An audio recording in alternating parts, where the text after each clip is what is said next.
All right, quick question before we dive in. Have you ever had one of those mornings where your coffee tastes like pixels? No? Just me? Okay, cool. Because honestly, that might be the least weird thing about reality. Today, we're asking the big one. Are you living in a simulation? And spoiler alert, the answer might make you feel better about forgetting your passwords. Because hey, maybe the system's just glitching. So, here's the deal. Right now, as you're listening to this, there's a non-zero chance that you're basically a character in the universe's most elaborate video game. And before you click away thinking I've lost it, this isn't just some stoner philosophy. We're talking Oxford philosophers, tech billionaires and actual physicists who've done the math on this. The simulation hypothesis isn't asking if we could be in a simulation. It's asking how we'd even know if we were. And that keeps me up at night, in a fun way, mostly. Let's start with the guy who really kicked this into overdrive, Nick Bostrom. Swedish philosopher, supremely smart dude, possibly living in his own simulation of turtlenecks and tea. In 2003, he wrote this paper that basically said, look, if civilizations can survive long enough, and if they develop crazy powerful computers, and if they want to run ancestor simulations, then statistically, we're almost definitely in one. Here's why that math is bonkers. Imagine a future civilization running 1 billion simulated realities. That's 1 billion fake worlds with billions of conscious beings in each one. Now compare that to the one base reality. Your odds of being in the real world? Astronomically low.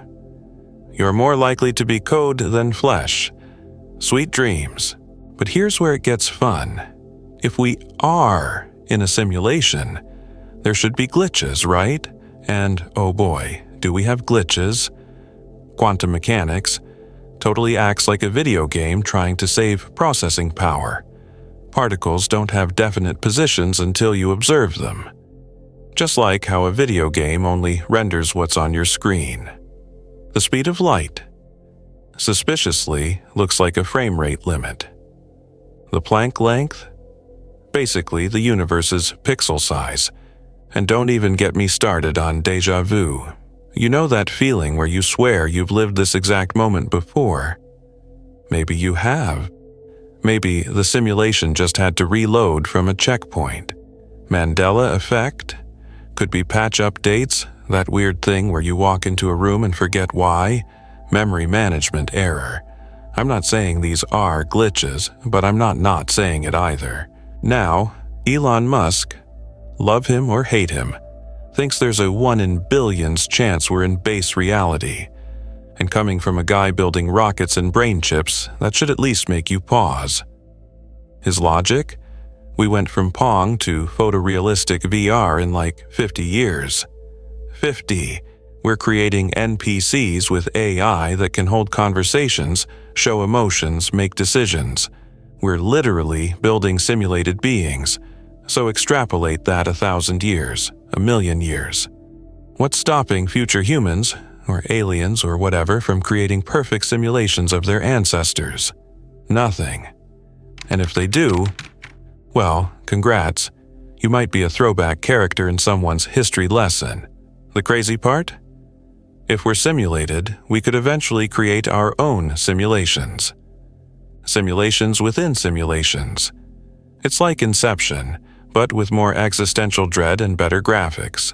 Okay, so let's address the elephant in the digital room. Should this make you paranoid? Short answer, probably not. Long answer, maybe a little. Here's the thing. If you're simulated, whoever's running this show has kept it running for billions of simulated years. The dinosaurs got their time, the Romans had their moment, and you're here listening to a podcast about whether you're real. So clearly, the simulation isn't shutting down anytime soon. Plus, what's the alternative? Assuming you're not in a simulation doesn't make your problems any more or less real. Your coffee still needs cream, your rent's still due, and that weird pain in your knee isn't going away, whether you're made of atoms or algorithms. But here's the fun flip side. If nothing is real, then technically nothing you do matters, which means you're free to do whatever you want. Just kidding. Please don't use simulation theory to justify bad decisions. The court system, simulated or not, won't care. Now, let's be fair. Plenty of smart people think this whole idea is ridiculous. Some physicists argue consciousness can't be computed, so you can't simulate subjective experience. Others point out that simulating an entire universe down to the quantum level would require more computational power than exists in the universe, which is a pretty solid catch-22. And philosophically, some argue it's unfalsifiable, meaning there's no test we could run that would definitively prove we're not in a simulation. And if you can't test it, is it even science?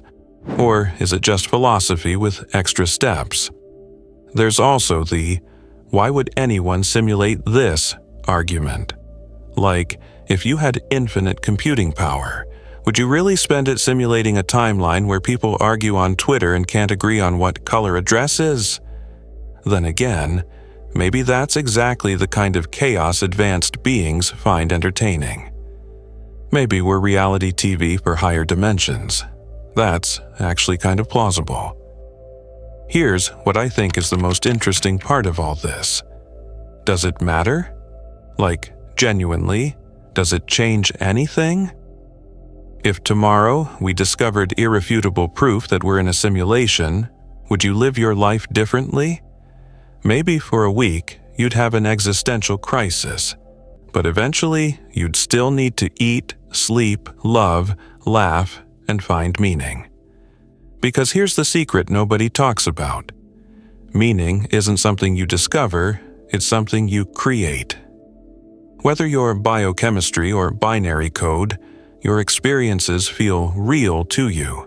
Your relationships matter to you. Your goals motivate you. The simulation hypothesis isn't really about whether we're in a computer. It's about what we value and why. It's a mirror that forces us to confront what we think is important. And honestly, I find that kind of beautiful. Because if we are simulated, then someone cared enough to create this elaborate, messy, wonderful reality. And if we're not, well, then the universe spontaneously generated consciousness and beauty and pizza. Both options are pretty miraculous when you think about it. So, are you living in a simulation? I don't know. You don't know. Nick Bostrom doesn't even really know. But here's what I do know. You're experiencing something. Whether it's running on neurons or GPS, you're here, thinking thoughts, feeling feelings, probably craving a snack.